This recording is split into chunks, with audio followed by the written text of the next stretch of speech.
Well, hasn't it been a strange old year? I just want to take a few minutes of your time to update you on how North Wales Wildlife Trust is faring now, with a forward look to next year. Throughout 2020, our staff have been amazing, whether working hard to carry on protecting wildlife or coping with the uncertainty of being furloughed. In April, we developed our worst case financial scenario. It was looking dire, but with the support of our members, we've managed to turn that around, and the final piece of money we were unsure about recently came in, putting us back financially where we were before things started going astray in March.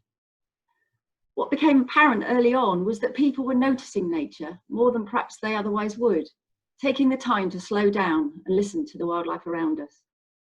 So as restrictions eased, we realised we had to do all we could to keep up that connection, provide opportunities for people to discover more wildlife for themselves, whether virtually or out on our nature reserves or local to where people live. We kept our nature reserves open all year, and we know that was hugely valued. We missed our volunteers for a while, but once we started running work parties again, you've come back more, with record numbers joining us now. We still have a lot of work to do before March, including major improvements at Gwaith Powder, Minera and Marford Nature Reserves. And we've got a lot to look forward to next year.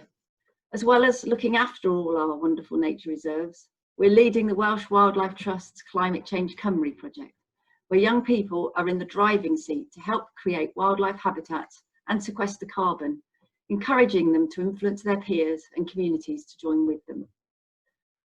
Then, with all the wildlife trusts in the UK, we're working out the impact our organisations have on climate change and coming up with a plan to reduce that. We'll continue to stand up for wildlife against inappropriate development, such as the planned new road, the Red Route on Deeside, and also to make sure that renewable marine energy is not at the expense of wildlife-rich seas around our coast. We're determined to bring back beavers to the Dyfi, and we will renew our impetus in the new year. We'll carry on controlling invasive species on the Dee, encouraging woodlands to hold back water in the Allen and Wheeler catchments, and we'll continue to seek funds to tackle threats to the Anglesey Fens and the amazing marine wildlife around our coast. Our work with local communities, such as at Kaya Park in Wrexham and in local schools, will carry on, showing people that outdoor spaces are as important for people's health as well as for wildlife.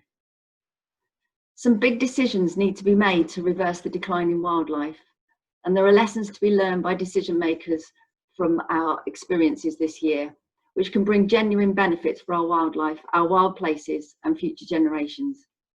We'll be working as ever with the other Welsh trusts to make sure that through the Welsh elections in May, candidates are well informed about actions that must be taken, so that governments can really play the critical role it must in creating more, bigger, better and joined up spaces for wildlife.